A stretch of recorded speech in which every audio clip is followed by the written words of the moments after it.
ma wax leen kii ko moom waaye tey moom foog ñu waxtaanee président Macky Sall est-ce que dafa toog di lido rek këram wala mi ngi gouverner réew mi ci dëgg-dëgg maa ngi dégg ci ay information yu am nii ñu ne état d'urgence bi yokkaat nañ ko pour 30 jours couvre-feu bi ñu ne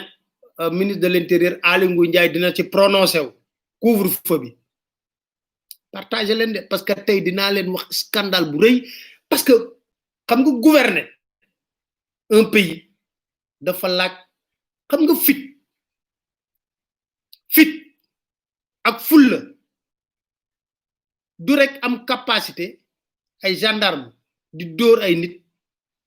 wala nga am ñi nga xam ne ñoo di justice ñu lay tëjal say adversaire politique non du loolu de du loolu leadership laa wax bu ko incarné xam nga lu tax ma wax la loolu tey coronavirus a ngi nii pepp suuf lu ndaw a ndaw tëj président yëpp tey say gendarme ak say armée yi nga yaakaar sax buggoo leen gis ndax yaa ngi confiné wu kon damay wax rek ne gendarme yeeg ñu ñëpp yaa ngi leen di daw confiné wu tëju ci benn virus ko kon ku am kàttan comme doole ku dul yàlla comme kàttan comme doole ku dul yàlla moom rek moo fi nekk te nag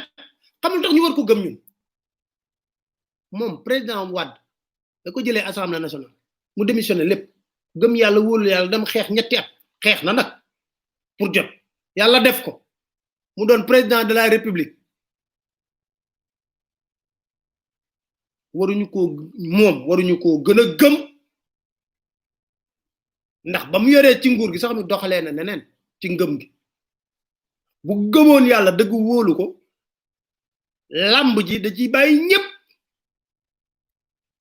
ñu bokk ci lamb ji mais lamb xam nga ñu am na ñu éliminé pare naa tëj kaso ñoom ñëpp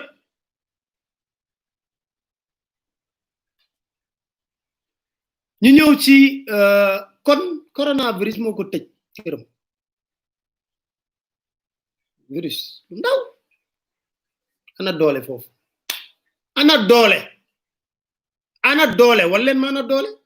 char de combat yin jënd ak char fooy xeexe la ñu jënd te nag marché armée yeeg gendarmerie il faut ñu dellu siwaat ci pour xool ñan ñoo koy gañe c'est les mêmes personnes même cercle même personne bi ñoo koy gañe te buñ koy voté assemblée nationale doom sax débat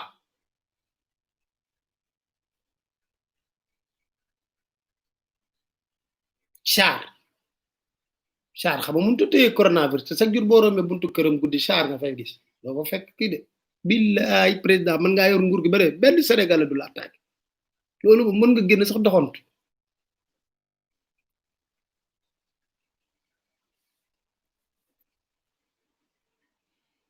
situation sanitaire tey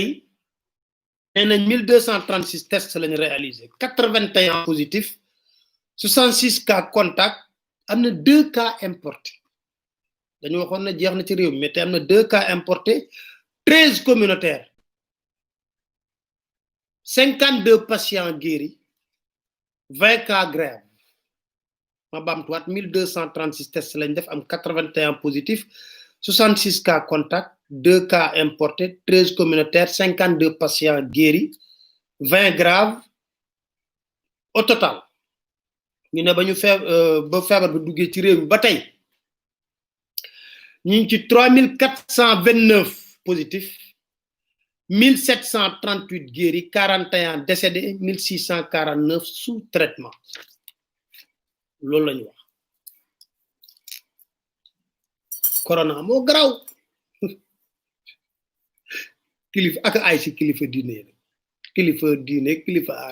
aada yi sax laa bëgg a wax maa jum moom corona lu ndaw ñëpp prince yeeg roi yeeg premier ministre yeeg ñëpp tey ku sa bopp doon métti sax nga jël avion maa ngi faju ju France tey fii ngeen riigu toog yàlla mooy wane boppam tey yéen ak sénégalais yëpp a yem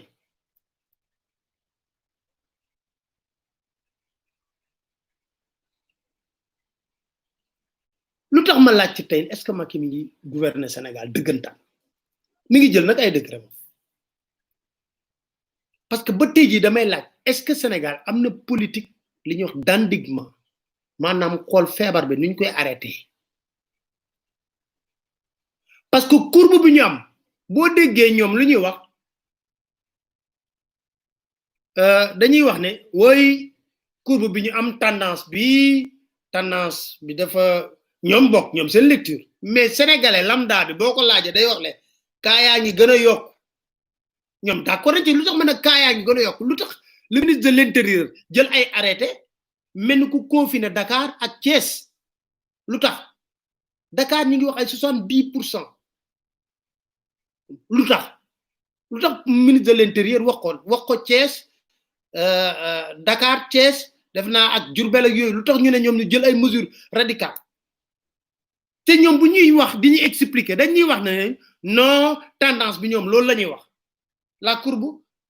fu mu nekk nii ñun lu ñu gis la courbe ascendante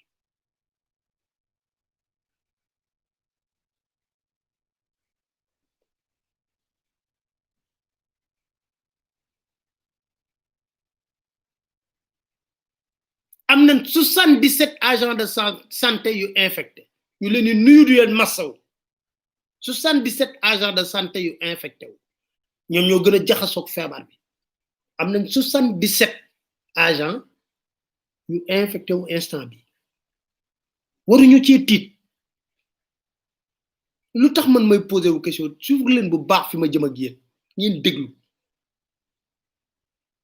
20 militaires nee nañu infecté wu Institut Pasteur bi nga xam ne moom sax mooy liggéey am nañ kenn ku fa ñàkk bakkanam ñuy jaale Institut Pasteur di jaale njabootam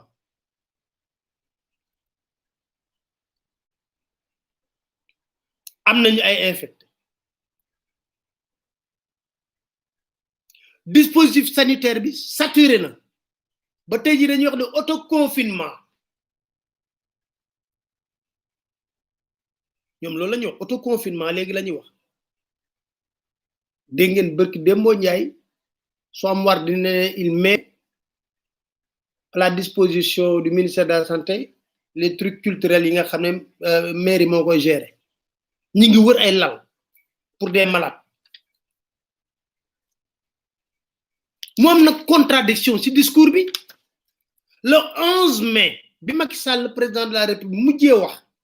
dafa wax contradiction boo xam ne relevé woon naa ko fii wax ko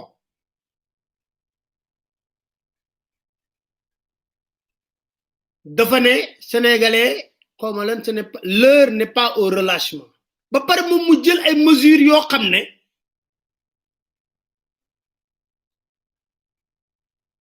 dafa assouplir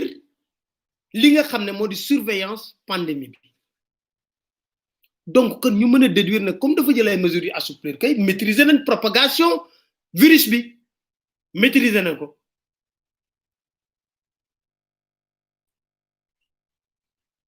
loolu lañ xalaat ci yoon ba pare rek mu wax ba pare nag nga dégg li ma lay wax rek ay nitam lu Macky Sall xalaat wax ko président de la République ay amplificateur lañ dafa mel ni Macky yor di wax rek ñoom nekk ay amplificateur il a pris une excellente mesure te ñoom ñi ngi confiné wu tëju seen kër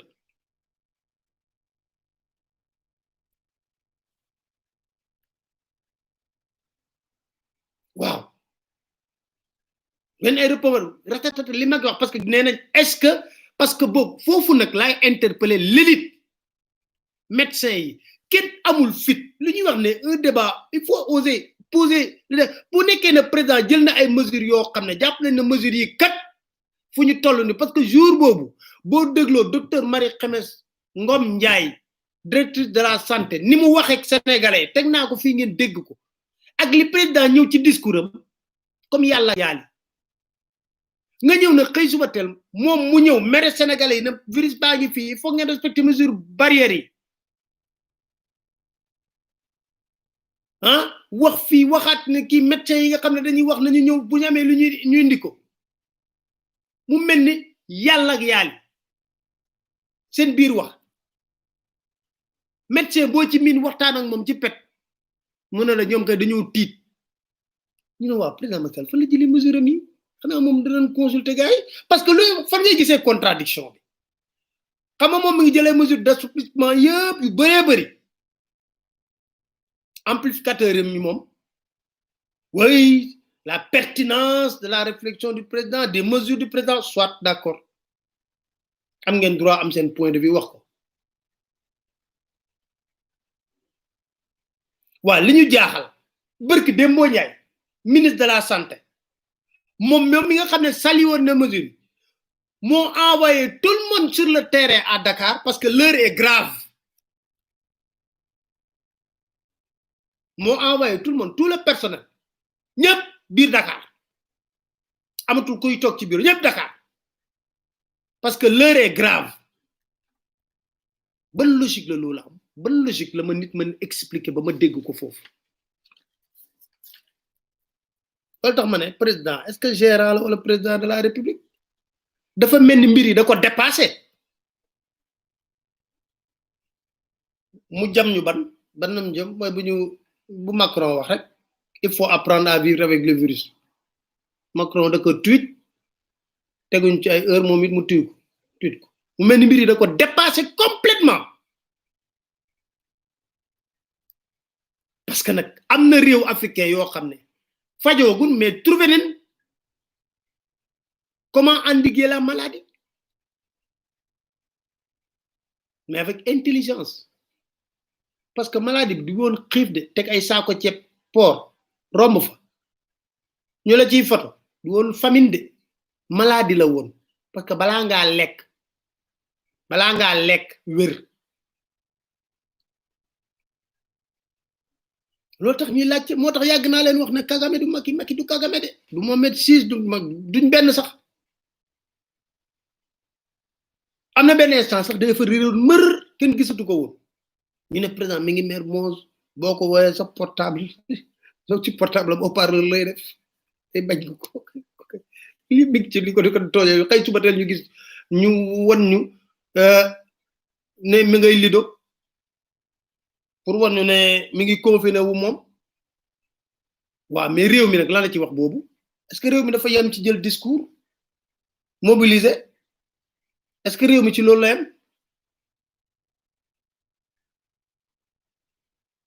am na beneen sax dafa disparatul mër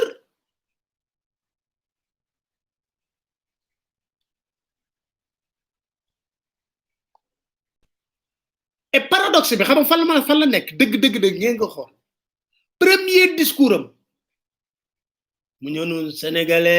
sénégalais l'heure est grave door ñu couvre-feu door ñu état d'urgence laajte loi d'habilitation te boobu def naa benn mort la ñu amoon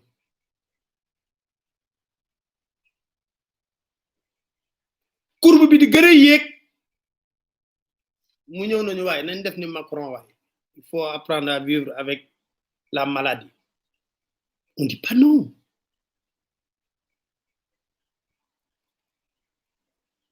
maladie bi même bu demee bañ andi ko sax dina am ay poche yoo xam ne mu ñëw rek seeyandoo comme ça d'un seul coup c'est clair mais balaa ngay apprendre à vivre avec la maladie day fekk nga endiguer ko ba noppi jël seen mataay téye ko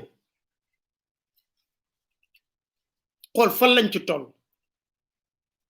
waa boobu moom ma nga confiné wu di lido ca booba tey jii Sénégalais yu bari ñi ngi sonn lot torop léegi balaa maa dugg sama biir kër la ma ay nit yoo xam ne ñi ngi ci mbay mi ñu ne ñoom mënuñoo dem ruuj ji mois de mai bi daanaka deena juin la ñuy dugg dañuy ruuj maanaam defaraat tool yi mënuñoo dem parce que dem beeg dikk bi arrêté nañ ko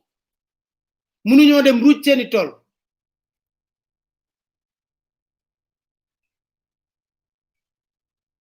ñi ngi leen tënk fii ba ëllëg ak si ñooñu lan la ñuy bayee seen tool yi duñ ci réfléchir xool ñi ngi koy wax fu ne mais da ngay mel ni da ngay benn kenn nekkatu fi dafa mel ni ñoom ñëpp tëju ca booba ñu wan ñu ay saako ceeb tey dégg naa sax ki nga xam ne moom la ñu bàyyalee distribution ceeb bi di Mansour Faye moom ci boppam mu reconnaître na qu'ils ont des difficultés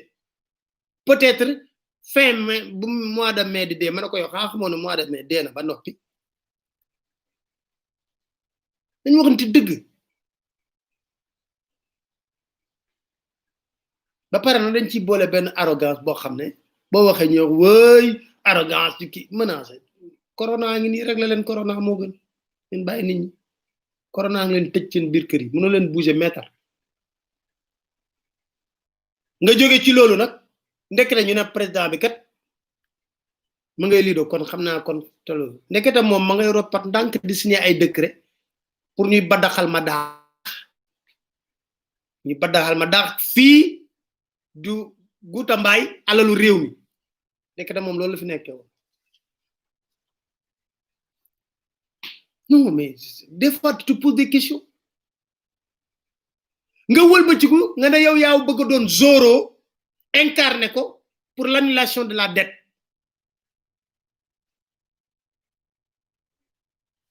nga wax ko sur la philosophie de l'endettement mën nañ ci d'accord ak yow mais dans les faits dina la laaj yow ba nga lebee ba nga xam ne réew maa ngi toj réew moomu lan nga ci def inauguré nga ci li nga xam ne mooy priorité askan bi ngay jiite jël la ko laaj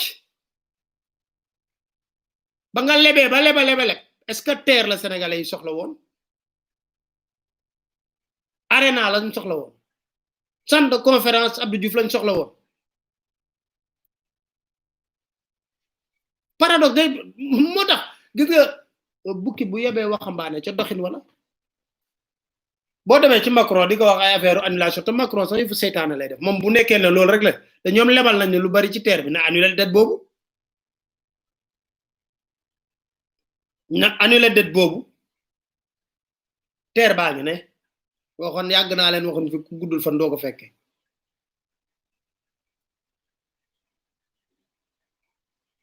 ñuy lebaleb te boo lebee dugal ko fi nga ko war a dugal askan bi ci si seen bopp duñ la mere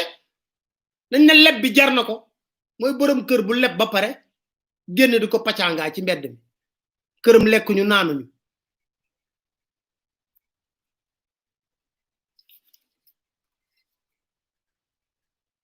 loo dégg rek ay mesures nous allons prendre des mesures mu ne Mbata Tailleur nous allons prendre des mesures nga leba mais léegi bu ñu auditer endettement boobu nañ auditer endettement bi xool fan lañ ko dugal dëggantaan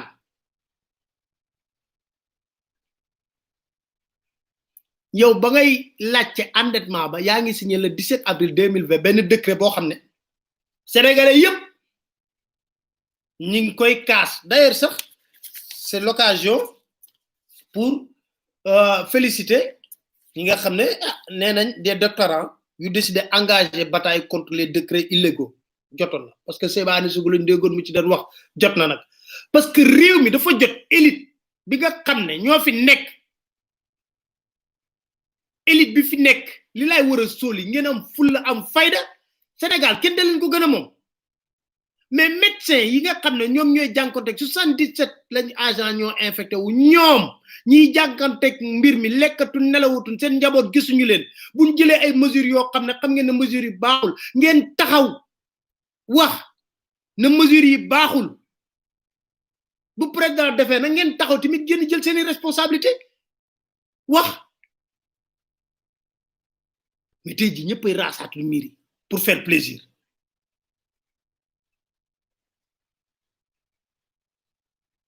ñu jël ay décret nga gis fi ay juristes yoo xam ne da nga leen di tànn ñi ci ñemee am fit wax ñu ne avec loolu lañ bëgg a defaree réew mi noonu lañ bëgg a waxee réew mi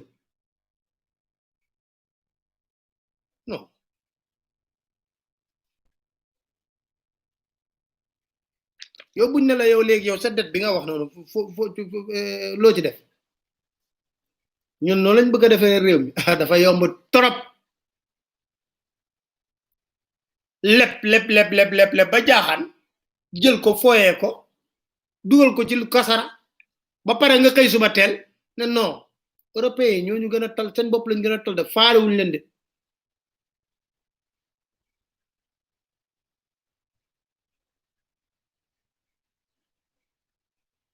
parce que wax ji lu muy bëri yëpp li ma leen di wax moo ci nekk li may wax ni du man rek a ko xam ñoo la ko gën a xamaatoo peut-être que nag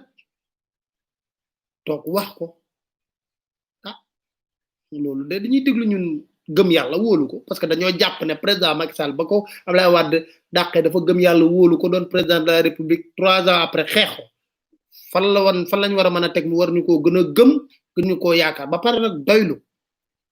lu ñu am téye ci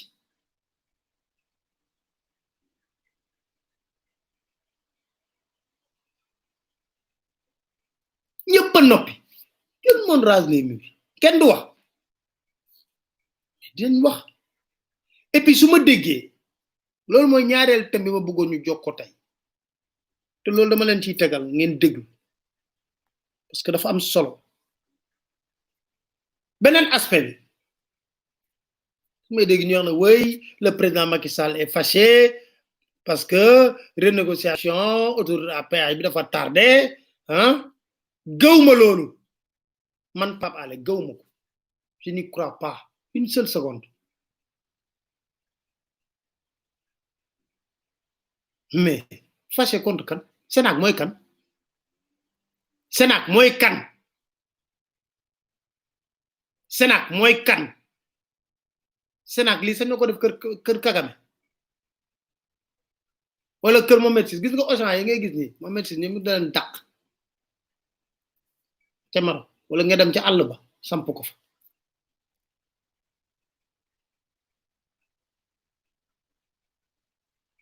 nga foog ne Sénac mën na ñëw di def lu ko neex di tulleeg màlle ci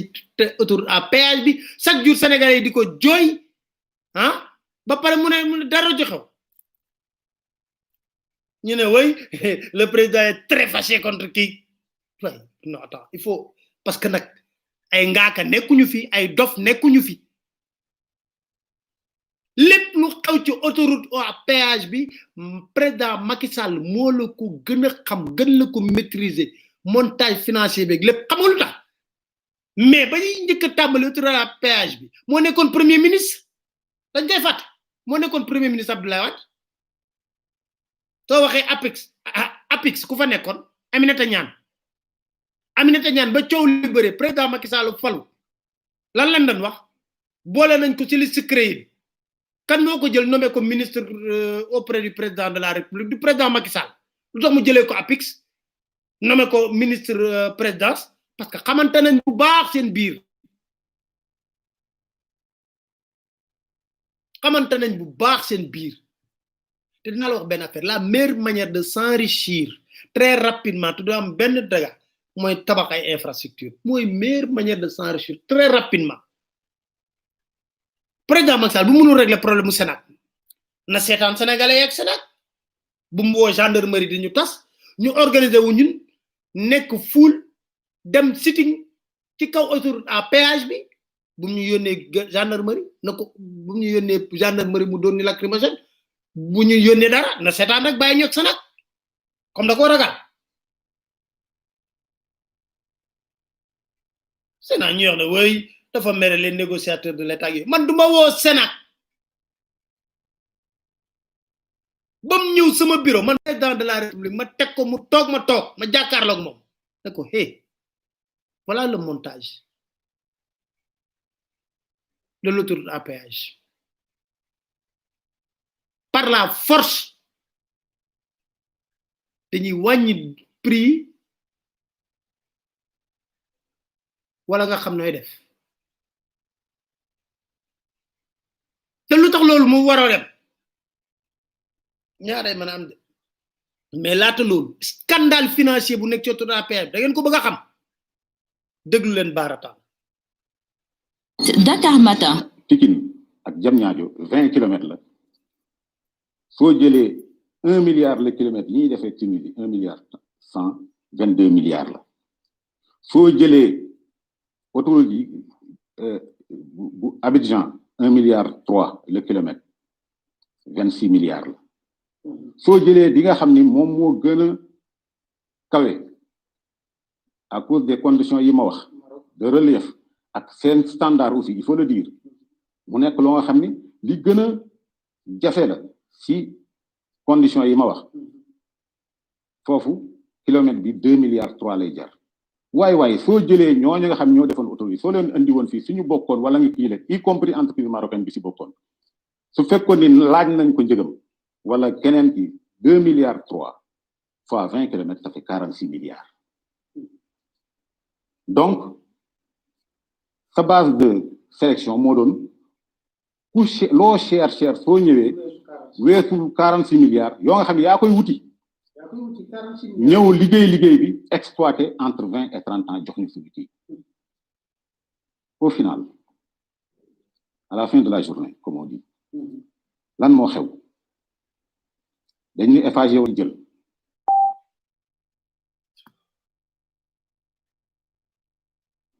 première chose Eiffage ni affaire bi 150 milliards lay jar damay arrondir rek pour à 2 milliards 140 milliards exactement te kooku mooy tontu bi nekk si këyit di nga xam ne ñoom ñoo ma ko tontu ñoo ko tontul seen bopp ñooñu 20 kilomètres yi travaux yi rek leneen bokk si du libération des emprises indemnisation yi fay ñi fi nekkoon du yeneen yu sew yëpp dara bokk si liggéey bi rek 148 milliards pour 20 kilomètres muy 7 milliards 4 le kilomètre. ñii bu ñu nekkee ci 2 milliards cher ñii ci 1 milliard yaa ngi ci kilomètre bi 7 milliards. waaw mais loolu sax soo ko xëy na ñu ñu xam 7 milliards le kilomètre lan la représenté mais rek nañu leen ni luy jaar 50 milliards 46 milliards yi wax nañ ko arrondi 50 luy jaar 50 milliards kii ni dinaa la ko jaay 150 milliards nga d'accord première anomalie parce que kooku soo ko joxee affaire bi mu ñu da koy exploiter 150 milliards yi mu wax ni moom lay jar 50 milliards yi la ciy def am si bénéfice 100 milliards yi mu def ko si poche am nii nag léegi bala ma fiy jógee damay récupérer li ma fi defoon 150 milliards récupérer sama bénéfice c'est-à-dire bénéfice sur 150 milliards. lii jar 50 milliards nga jaayee ko 150 milliards yow boo jotee 150 milliards yooyu da ngay jël 100 milliards déjà mu nekk bénéfice nga dugal sa poche ba pare nga jël 50 milliards yi nga xam ne moom mooy tabaxee ba pare toogaat fi liggéey pour wàccoog sa 150 milliards ak liñ ci teg comme bénéfice. loolu moo xew si autoroute bi sénégalais yi xam ko yamul foofu papale yamul foofu déjà lii rek ku ko dégg nga xam affaire bi nekk sénégalais voilà nekk sénégalais moo xam ni sa yëf la te yaay continuer di jaar si autoroute di fay ay péage say doom di fay say sët di ay péage te fekk nii la demee soo ko xamee saa yu jaar si autoroute bi sa xel sa xol kii donc problème bi c'est pas un problème ay éclairage ay grillage ay kii non yemul foofu au lieu moom ni mu ko waxee mu dem lebi li mu wax ni moom moo 150 milliards yi dem lebi ko def ko si dem jëli ko dañuy sax tout compte fait yéen Sénégal ñaata ngeen am il faut ngeen participer te au début cahier de charge bi dañ ne woon yow yaay wuti xaalis ñëw def mooy principe bi biuti loolu mooy principe bi su amee ay kii tamit mën nañ la defal ay subvention pour ay exonération fii ay kii yooyu ay moo koy encadrer mais principe bi mooy loolu moom la ñu bind sax clairement premier kii bi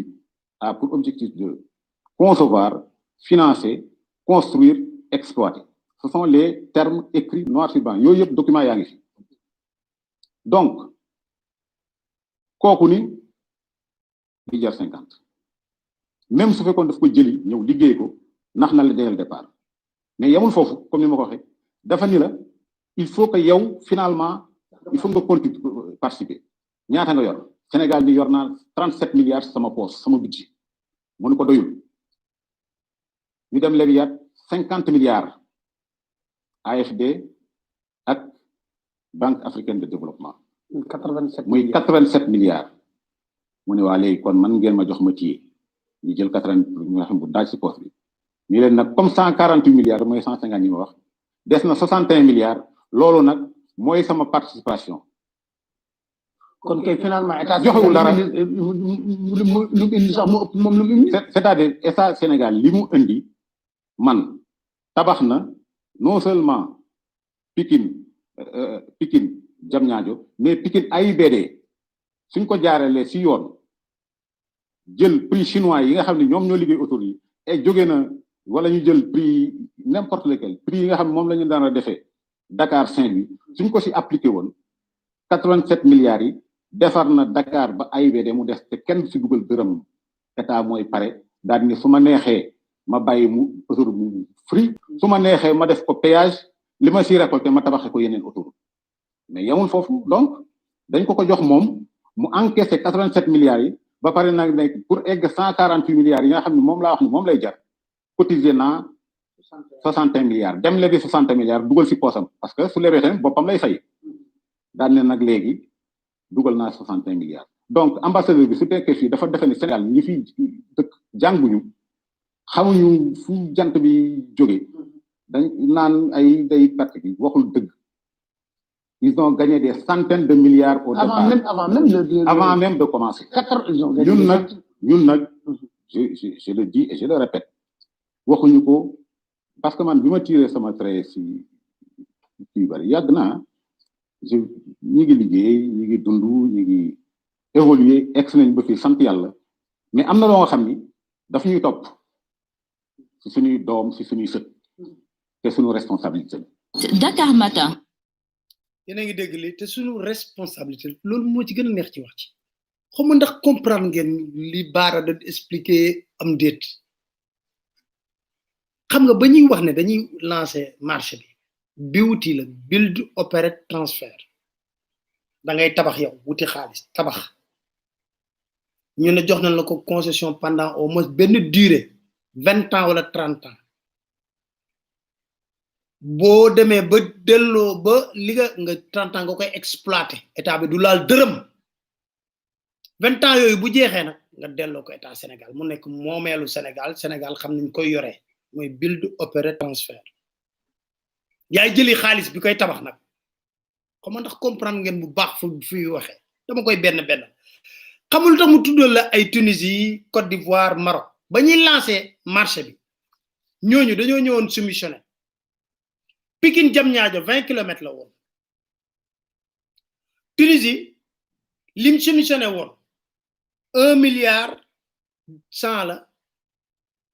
ci benn kilomètre kon au total moom buñ ko joxoon Pikine Diamniadio mi ngi ko nar a tabaxee ci 22 milliards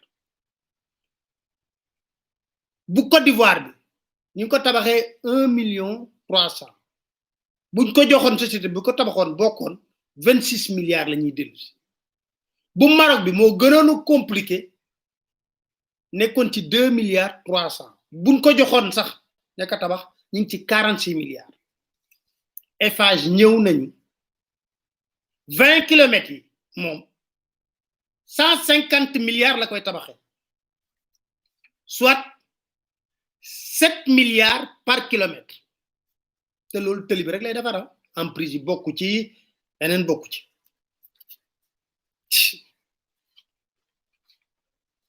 ne 150 milliards loolu mooy premier scandale bi 150 milliards lañ jox mi ngi jaay kilomètre bu nekk 7 milliards lañu ko defaral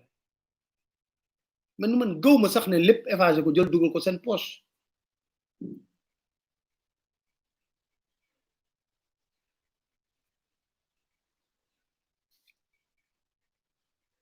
$150 milliards kon jàppal na moom ba na bëri ci 150 milliards yi am na 100 milliards de bénéfice yu mu dugal ci poosam toog riigu ci moom sera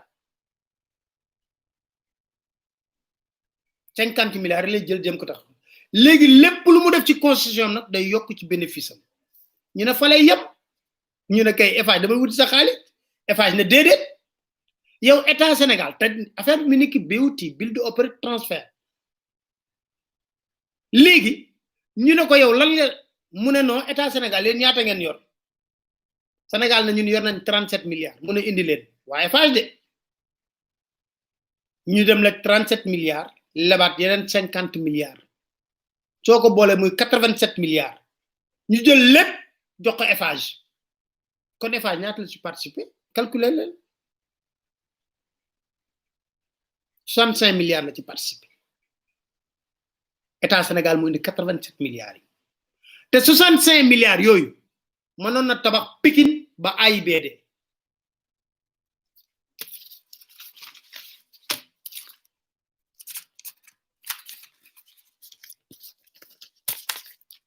non xam nga des fois sa xol du neex sax man duma woo Sénac man mu toog ma toog duma wut benn intermédiaire Sénac xam na li mu def président Macky Sall xam na lu Sénac def ma ne Sénac xam na li mu def président Macky Sall xam na lu Sénac def ba mu nekkee premier ministre moo tàmbali li nga xam ne mooy tudd péage bi bëgg moom moo la gën a xamaatoo lan moo ci nekk ci scandale ci monté ci kii bi te des fois sax dégg naa boo ko wooyee di ko poser problème mu autoroute à péage mën a jël autoroute à péage bi nga jaar ci route nationale bi defar leen route nationale bi defar leen ko comme il le faut doo am embouteillage doo am dara lenn rek moo mën a am moo di am naag amul est-ce que Sénac da doon génn ay mallette di joxe jar naa li jël weekend vendredi sa am na ñu daan daawul jaar Sénac di ko gis parce que maa ngi fàttaliku fii am na benn ministre Ila Touba bi bañ ko joxee chinois yi ministre bu dafa ñëw toog moom de ñuy wax solidarité gouvernementale mu ne moom bu nekkoon mooy choisir Eiffage lay choisir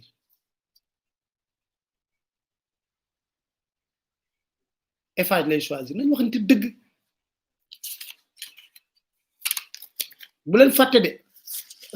renégociation contrat bi pansement la woon bu ñu Macky Sall dóoroon xam nga su may wax pansement mooy lan mooy coow lu rëy boo amee di nga dégg muy wax ne je vais prendre des mesures bi ci boobu xam lan la woon mooy ndeysaan suñu xarit boobu nekkoon gelongal ba mu ñàkkee bakkan ci loolu la defoon sorti ne woy xam nga loolu léegi mu mat 2 ans 2018 la woon mu ne woy il faut que ñu jël mesure sécuritaire yi ñu war a def foofu yëpp fi nga xam ne autour à péage bi moo tax ngay dégg baar taal na la dooy affaire barrière do affaire yooyu mais Ila Touba kan moo koy gérer dooy sénégalais mais duma ci bañ ba nekk contentieux ak Sénac duma ci bañ ba nekk ci contentieux laa wax ak Sénac faut qu'on se dise des vérités dëkk bi ñun ñoo ko moom mënuñu ñu bàyyil lii nga xam ne ay bombe à retardement la yëpp bombe la le pays est miné partout